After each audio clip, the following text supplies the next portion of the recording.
E, coisa importante, tá? Todo piloto, vocês sabem, né? Vocês conversam também com bastante piloto que já passou por lá, nas categorias de base também. Todos eles falam que esse pneu da Pirelli é difícil. É Né? o que mais gera reclamação. Não, pega o Piastri, cara. O Piastri na terceira temporada aprendeu. E assim, agora que ele... Aprendeu mesmo? Aprendeu. Por que você questiona? Não, eu tô falando, tá aprendendo mesmo. Eu acho que já aprendeu. E é diferente. Acho que talvez o que também o faz, a gente vai falar dele mais tarde, mas o que faz ele ser líder do campeonato, entre outras coisas, pelos méritos, é esse aprendizado com os pneus. Porque era o grande déficit dele com relação ao Norris na temporada passada, por exemplo. Então, assim, tem que dar tempo ao tempo. Não nos impede de eventualmente fazer uma crítica ou um apontamento X ou Y sobre algum aspecto específico do Gabriel. Mas essa corrida eu concordo, foi irretocável. E essa é uma forma analítica de olhar as coisas, porque você pensa em tudo que está acontecendo ali e vendo o histórico de que os pilotos demoram para entender como funciona o pneu durante a corrida, dentro de janela de operação. Esse final de semana mesmo estava quase 50 graus na pista. Uma corrida com 70 voltas. Com alta carga, porque o circuito... Eu sou apaixonado pelo Red Bull Ring. Mas é uma pista super abrasiva de asfalto, então, é difícil. Uma das minhas metas de vida é assistir lá alguma corrida. Acho lindo. O ambiente bonito. E a pista, eu adoro guiar no joguinho da Fórmula 1. É um circuito que tem muita carga no pneu, abrasivo e tudo mais, e o Bortoleto foi lá. O Bortoleto, ele anda praticamente toda a corrida entre os pilotos que pontuam, né? Acho que ele sai em alguns momentos... Só em janela de pit, assim, muito brevemente. E tem aquela história, né? Muita gente ontem na live do Boteco ficou perguntando: Sérgio, você não acha que a Sauber errou não cobrindo o Russell, né? Que se ele tivesse parado umas 2 voltas antes, talvez teria chegado até o Russell. Talvez sim, talvez não. Eu acho que até na briga com o Alonso, você vê claramente que o Bortoleto, ele tem a vontade de passar, e eu vou te falar que isso é a parada que mais me chama a atenção no Bortoleto. Várias vezes ele teve a possibilidade de ultrapassar o Alonso, no sentido de jogar o carro que nem um maluco. A gente já viu alguns pilotos fazerem isso. Só que o Bortoleto pensa, velho, eu acho, tá? O que eu imagino que ele tenha pensado. Eu tô aqui numa 8ª posição, tô já nos pontos, eu não vou tacar o carro pra cima do Alonso que nem um maluco. Primeiro, o cara é meu empresário. Amigo pessoal. E às vezes isso define um campeonato, né? Às vezes o cara pensa, não, deixa eu ficar aqui tranquilo, tenta ultrapassar, ele tenta fazer as ultrapassagens.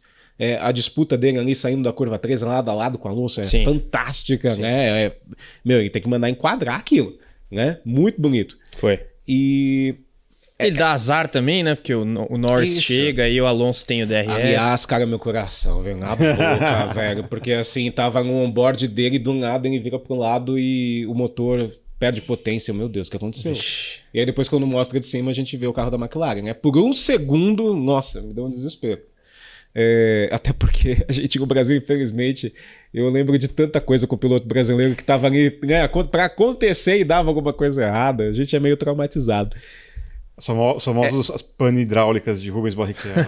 Uma outra coisa importante que eu ia falar do pneu é o caso do Schumacher. Tá bom que o Schumacher tava mais velho, tinha passado um tempo fora da Fórmula 1. Eu tenho um amigo, o Carlos Del Valle, lá do podcast F1 Brasil, que ele falava a opinião dele.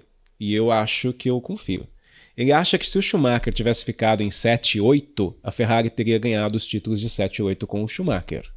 Faz sentido. Ele teria tido foi campeão com o Raikkonen e foi praticamente campeão com Massa. Com Massa. Então, possivelmente teria sido campeão nesse. E isso é uma coisa muito maluca, né, de se pensar. Porque se ele tivesse ficado, talvez isso teria acontecido. Mas aí é aquela questão, né? O contexto da época, você não tinha como prever isso na frente.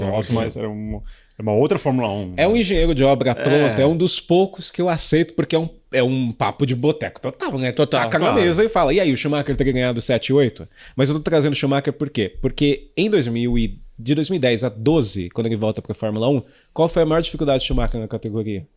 Saiu do pneu Bridgestone pro pneu Pirelli. Exatamente. Mas um cara como o Schumacher teve dificuldade com esse pneu, né? Tanto que o Rosberg passa o carro por cima dele naquelas temporadas, né? Lembrando, não é só porque o Schumacher tinha problema, porque estava mais velho e tudo mais. O Rosberg também é um piloto muito bom, né? Você pega o histórico, sempre você vai encontrar pilotos que sofreram com esse pneu. O nível de aprendizagem do Bortoleto, ele parece ser muito grande, né? Ele não parece ter um teto, pelo menos a gente não viu ainda um teto do que ele pode alcançar. E ele é muito cerebral, acho isso importantíssimo para um piloto de Fórmula 1, rápido e tá no momento de aprender. Cara, e isso é uma oportunidade que é muito difícil de botar na cabeça de alguns torcedores.